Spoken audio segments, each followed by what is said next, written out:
새해에 하나님께서 예비해 주신 새로운 은혜, 더 풍성한 은혜를 충만히 누리시는 우리 저와 여러분이 될 수 있기를 바랍니다. 여러분, 새해가 되면 우리는 새로운 출발을 위해서 많은 것을 준비합니다. 새로운 다이어리를 사서 계획을 또 이렇게 써보고, 새 운동화를 신고 운동하겠다는 얘기죠. 또 새로운 계획이라는 것을 세웁니다. 하지만 진짜 중요한 것은 새 물건이 아니라 그것을 사용하는 우리의 마음과 태도인 것이죠. 예를 들어 보겠습니다. 새 운동화를 신고 헬스장에 가기로 결심을 했지만 며칠 후에 다시 침대에 드러눕고 내일부터 하자 미루는 낡은 습관에 빠져 있다면 새 운동화는 소용이 있을까요? 없을까요? 그렇죠.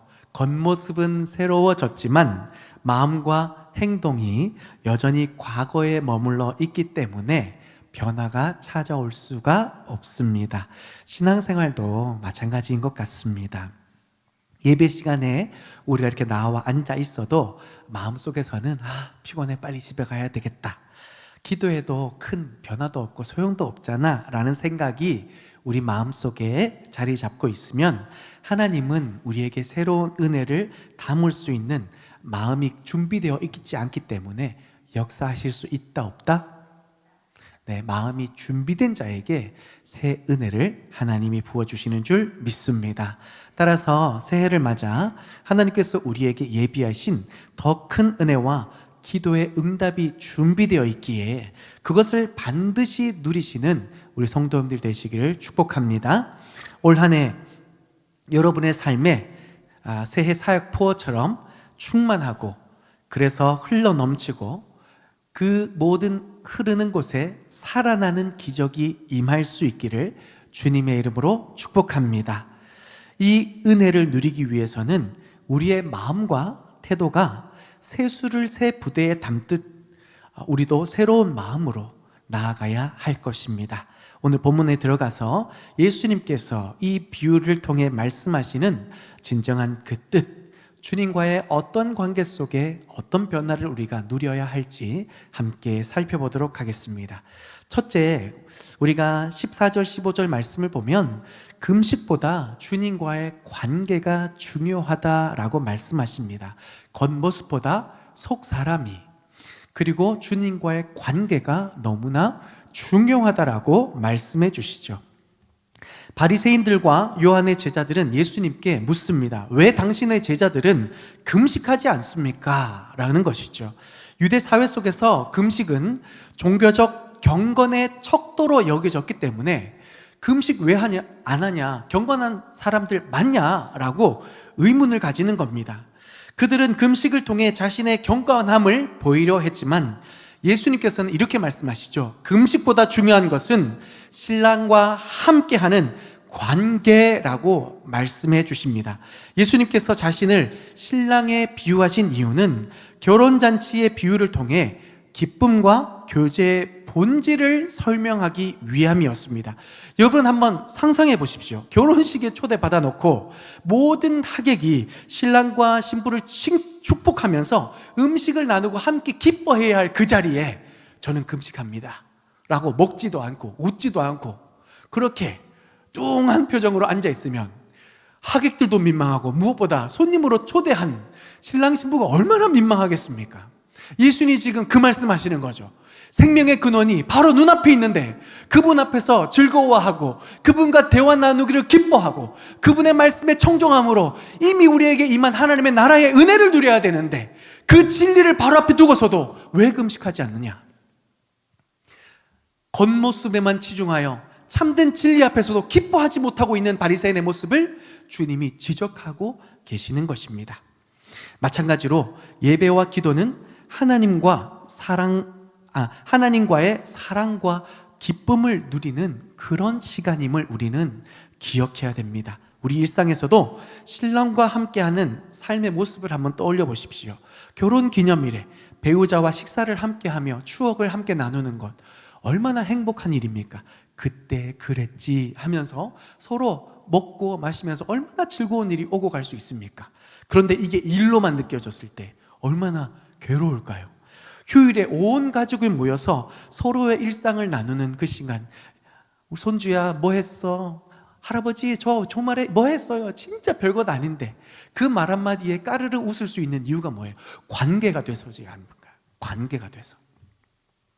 이 순간들은 단순한 일과가 아니라 함께함으로 기쁨과 사랑을 느끼는 시간인 것이죠. 예수님은 우리가 예배와 기도의 자리에서 억지로 앉아서 금식하듯이 힘들어하고 지루함 속에 머무는 모습이 아니라 신랑과 함께하는 잔치의 기쁨으로 예배에 나오라고, 말씀 가운데 나아라고 말씀해 주시는 것입니다. 신앙의 본질은 여러분, 그래서 관계입니다. 뭐라고요? 신앙의 본질은 관계예요. 뭘 하느냐 하지 않느냐가 아니라 그보다 주님이 나와 함께 하신다라는 기쁨에서부터 비롯되어야 한다는 겁니다. 예수님께서 강조하신 것은 종교적 의무감이 아니라 하나님과의 진실된 관계입니다. 아멘이십니까? 예배는 성실히 참석해야 하는 자리일 뿐 아니라 신랑 되신 예수님과 교제하며 기쁨을 누리는 시간이라는 것 꼭 기억하시기를 바랍니다. 단순히 해야 하기 때문에가 아니라 주님을 만나고 대화하기 위해 우리는 이 예배에 찬양과 기도로 나아가는 것입니다. 여러분의 예배와 기도는 해야 하니까 하는 습관에서 비롯되는 금식과 같은 시간입니까? 아니면 신랑 되신 예수님과 깊은 사랑을 나누는 교제의 시간입니까? 새해를 시작하면서 우리 그 두 질문 앞에, 주님 앞에, 신랑 되신 주님 앞에 기쁨의 교제를 나눌 수 있는 아름다운 예배로, 행복한 예배로 나아갈 수 있기를 바랍니다. 그렇다면 그 진실함과 기쁨으로 어떻게 예배 가운데 나아갈 수 있을까요? 우리 예배는 어떤 모습이었으면 좋을까요? 첫째로 마음을 하나님 앞에 활짝 열고 주님께 나아올 수 있기를 바랍니다. 여러분, 제가 옛날에, 요즘도 개콘 하는지는, 요즘 개콘 하나요? 하는지 안 하는지 잘 모르겠어요. 아, 합니까? 예, 요즘 개콘 한답니다. 옛날에 개콘을 보는데요, 신기한 거 하나를 발견했어요. 제가 TV로 보고 있었거든요. TV로 보고 있는데 별로 안 웃겨요. 별로 안 웃긴데 관객들은 막 까르르 막 자지러지는 거예요. 그게 그렇게 웃길 일인가? 저는 그냥 별로 안 웃긴데 계속 이러고 있는데 관중들은 막 자지러지고 뒤집어지는 거예요. 왜 저럴까? 가만히 생각했더니 제가 깨달은 놀라운 사실이 있습니다. 뭐냐면 이 사람들은요, 웃으려고 작정하고 간 거예요. 한바탕 웃으면서 스트레스도 다 털어내고 화도 다 털어내고 그냥 한번 웃고 그냥 새로운 마음으로 내 일상을 살아가자. 그러니까 웃으려고 작정한 사람들과 그냥 아유 뭐 재밌는 거 없나 하고 틀었을 때 보는 그 모습과 다를 수밖에 없는 것이죠. 여러분, 예배 나올 때에 어떤 모습으로 오셨습니까? 새해 첫 금요 성령 기도에 오시면서 여러분 어떤 마음으로 오셨습니까? 그 마음의 어떠함을 따라서 오늘 우리에게 주어지는 은혜의 깊이와 넓이가 달라진다라는 거 너무 잘 아실 겁니다. 아멘이시죠? 나를 사랑하는 자들이 나의 사랑을 입고 나를 간절히 찾는 자가 나를 만나리라. 아멘. 제가 많은 성도님들과 대화 나누면서 언제 예배 은혜를 많이 누리셨어요? 라고 했을 때 힘들 때예요. 근데 힘들 때 집에서 쉬는 사람이 있는가 하면 힘들 때 아유 그래도 내가 예배 가야지 라고 결단하면서 나오는 사람의 은혜의 정도가 차이가 있는 거예요. 왜 그러냐면 자기는 기회의 비용을 하나님의 은혜 앞에 걸었거든요. 집에서 쉴 수 있어요.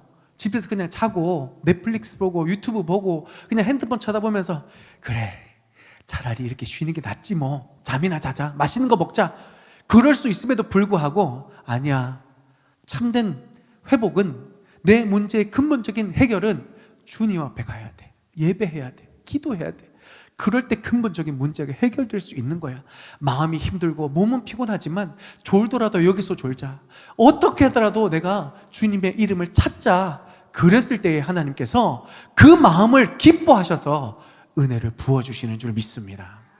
제가 한 청년의 이야기인데요, 한 3시간 반이 걸려서 지방에 내려갔다가 또 올라와야 되는 이러한 상황 가운데 이 청년이 있었어요. 그런데 예배의 은혜가 사모가 돼서 3시간 반을 진짜 그 1시간처럼 기쁨으로 이렇게 와서 예배를 드리는 거예요.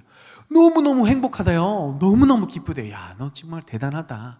너 정말 멋있다. 이렇게 막 칭찬하다가 어느 한 날에는 더 가까운 데로 왔는데 오는 게 너무 힘든 거예요. 그래서 집에서 쉬는 거죠. 그리고 여유가 있을 때 교회 오는 거예요. 그러니까 어떠니? 라고 물어봤을 때 예전 같지 않네요. 그러는 거예요. 왜 그럴까요? 마음의 자세가 다르기 때문인 거죠. 하나님 우리의 겉모습이 아니라 우리의 중심을 보시는 줄 믿습니다. 우리의 중심을 정확하게 아시는 하나님께서 우리 마음의 갈급함을, 우리 마음의 가난함을, 우리 마음의 절망을, 우리 아무에게도 말하지 못하는 그 고민을 주님이 아시지 않겠습니까? 그 마음 그대로 주님 앞에 나와서 주님의 은혜가 필요합니다. 주님이 도우시지 않으면 절망밖에 없습니다. 하나님 어떡합니까? 저 좀 만나 주십시오. 그렇게 구하고 찾는 가난한 심령 위에, 애통하는 심령 위에 하나님께서 충만함으로 세상이 주지 못하는 위로로 함께해 주실 줄 믿습니다. 그러니 여러분, 예배로 나올 때에 마음이 중요하다라는 것, 상황이 중요한 것이 아니라 마음이 중요하다라는 것 꼭 기억하시며 오실 때 여러분 꼭 찬양 가운데 먼저 마음의 문을 활짝 열고 내 의지를 고백할 수 있기를 바랍니다. 여러분 예배하러 오신 거죠? 콘서트 오신 거 아니죠? 제가 물론 열심히 땀을 뻘뻘 흘리면서 찬양을 섬기긴 하지만 저요 아마추어입니다. 음악을 제대로 배운 사람도 아니에요. 잘할까요? 못할까요? 아니 못합니다.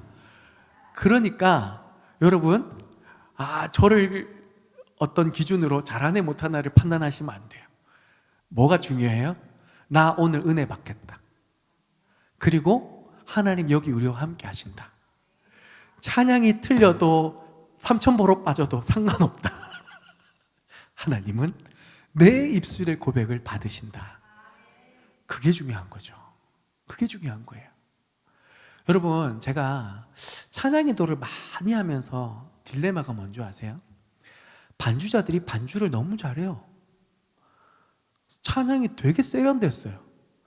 그런데 은혜 받는 일이 잘 없어요. 왜 그럴까요? 근데 옛날에 여러분 부흥회 때 있잖아요. 진짜 찬양이요 진짜 단순해요.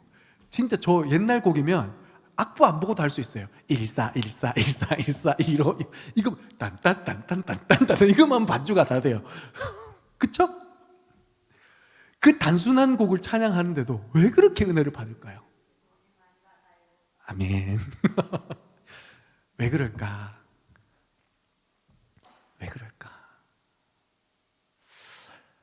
무엇보다도 마음이겠지만 두 번째로 찬양이 무엇인가에 대한 우리의 진실한 깨달음과 고백이 있는가? 찬양이 뭐예요, 여러분? 그렇죠. 하나님의 높으심을 우리가 높여드리는 거예요.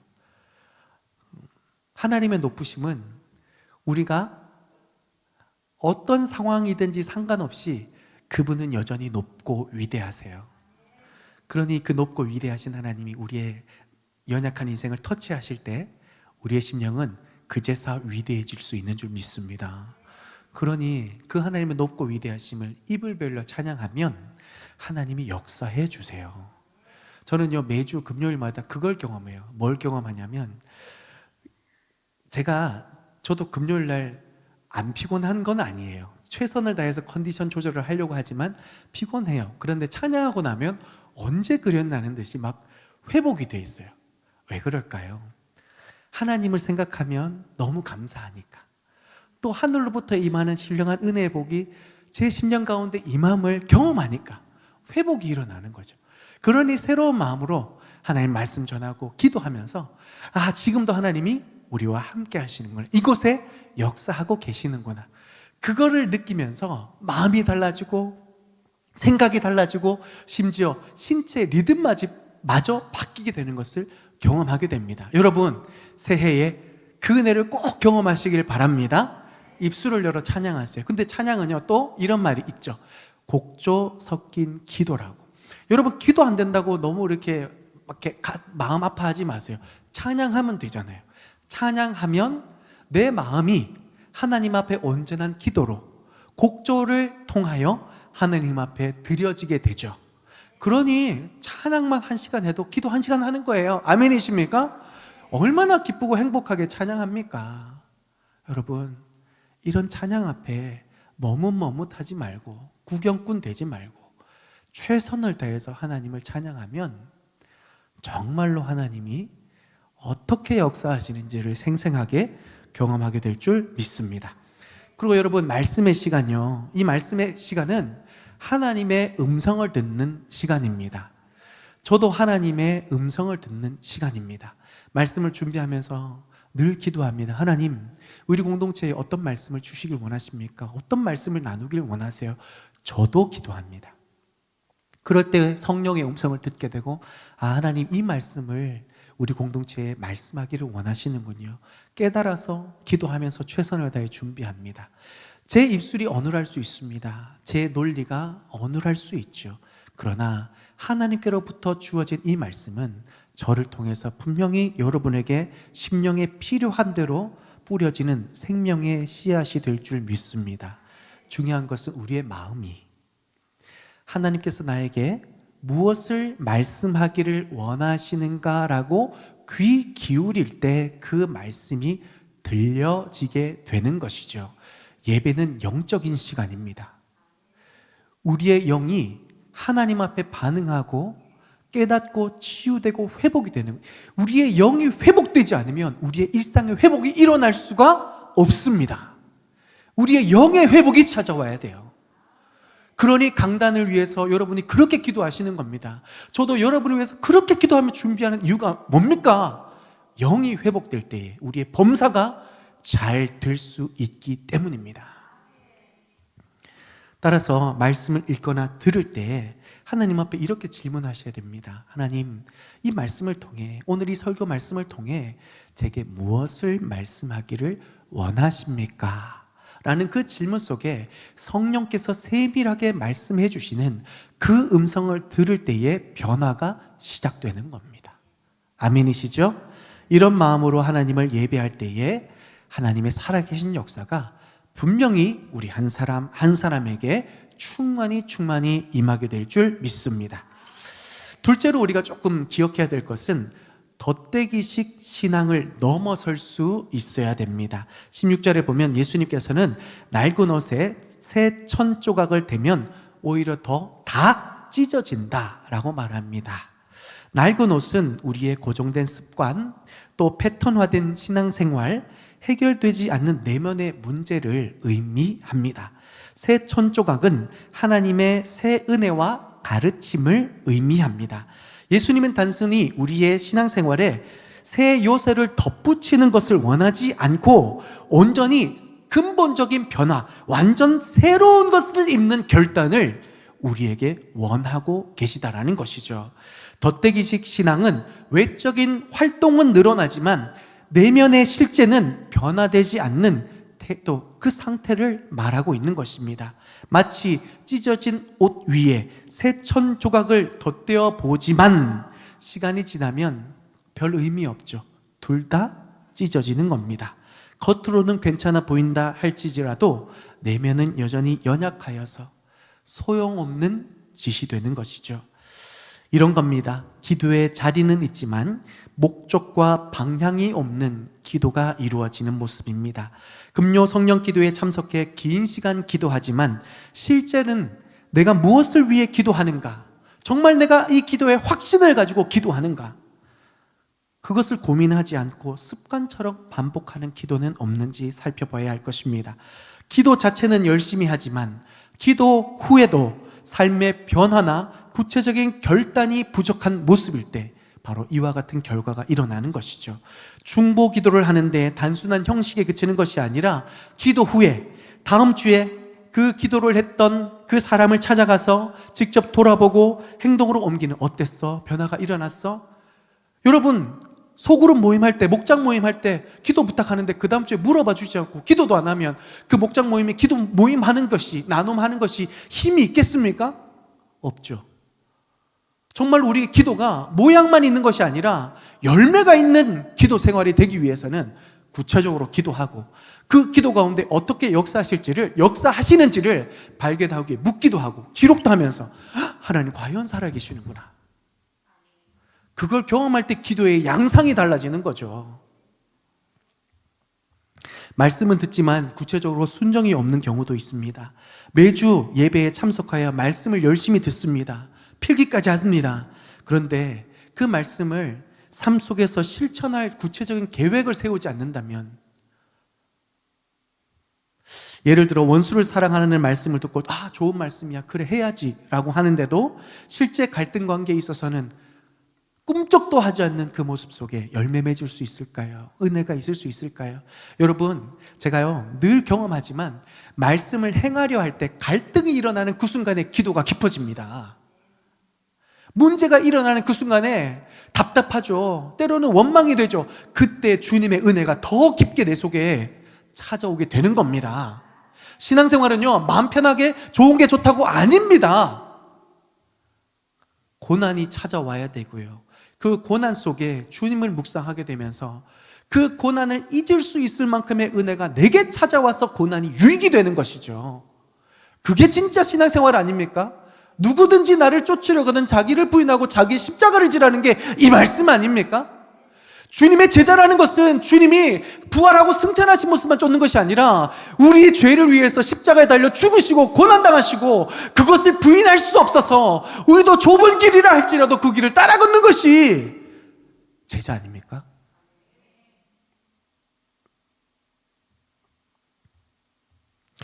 이런 모습도 있습니다. 열심은 있지만 은혜의 방향이 흐트러지는 모습도 있습니다.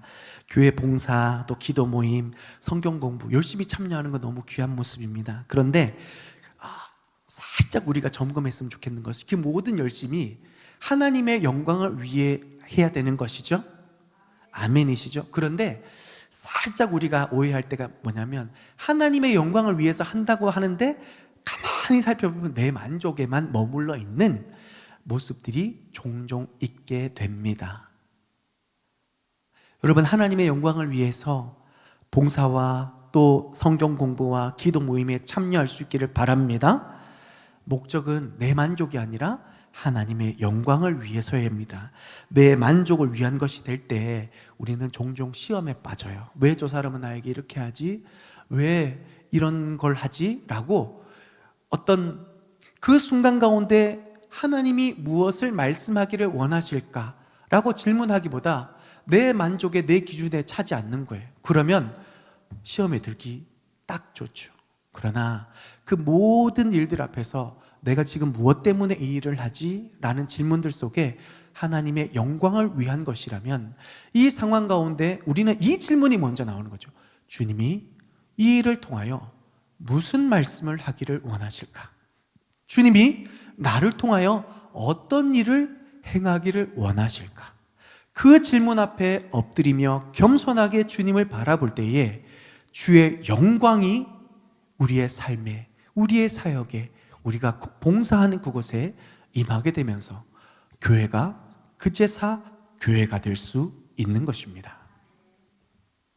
덧대기식 신앙은 덧대기가 아니라 덧대기입니다. 덧대기식 신앙은 겉으로는 괜찮아 보이지만 시간이 지나면 더 큰 상처와 갈등을 남길 수 있다는 것 기억하시길 바랍니다.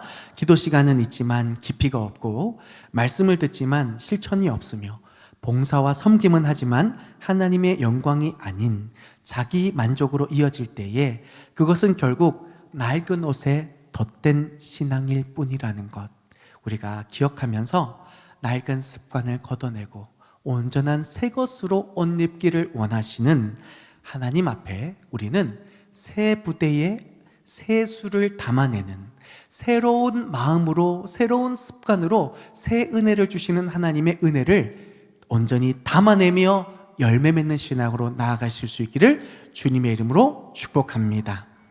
말씀의 결론을 맺습니다. 사랑하는 성도 여러분, 오늘 우리는 예수님께서 가르치신 새 술은 새 부대라는 말씀, 이 말씀을 묵상했습니다. 첫째, 금식보다 중요한 것은 예수님과의 관계라는 것. 겉보이는 모습도 물론 안 중요한 게 아니지만 그보다 더 중요한 것은 주님과 나와의 관계, 우리 내면의 모습을 주님은 더 중요하게 바라보고 계신다라는 것을 우리가 늘 유념하시면서 주님의 그 임재 앞에, 주님의 그 일하심 앞에, 보이지 않지만 역사하시는 그 주님 앞에 중심이 아름다운 삶으로 살아갈 수 있기를 바랍니다. 둘째, 덧대기식 신앙이 아니라 진정한 변화, 새로운 변화, 온전한 변화로 하나님이 부어주시는 새 은혜를 담아낼 수 있는 저와 여러분이 될 수 있기를 바랍니다. 이스라엘 사람들은 물이 부족해서 포도주를 물 대용으로 사용했죠. 그래서 포도주를 늘 새로 만들었는데요, 새 포도주는 발효되면서 부피가 막 팽창합니다. 그래서 새 부대에 담지 않으면 터져버려서 포도주도 잃어버리고 부대도 찢어져 버리는 것이죠. 오늘 말씀 중요한 게 이 포인트입니다. 하나님의 은혜는요, 확장성이 있습니다. 역사하는 힘이 있어요. 그러니까 계속 우리 속에 어떤 역사를 계속 이끌어냅니다. 우리로 하여금 막 뒤흔들어요. 무언가 하게끔, 뭔가 행동하게끔, 나누게끔, 충성하게끔, 헌신하게끔. 하나님의 은혜는요, 확장성 있게 우리의 마음을 계속 붙잡아 주시고 흔들고 하나님의 나라를 열망할 수밖에 없도록 하나님께서 강하게 우리의 삶 가운데 찾아와 주시는 은혜, 그것이 바로 은혜인 줄 믿습니다. 그렇다면 그 은혜를요, 새 부대에 담아야 돼요. 새 부대에 담지 않고 옛 그 헌 것에 담으면 그래봤자 안 돼, 이렇게 하면 이게 문제야, 이렇게 하면 저게 문제야.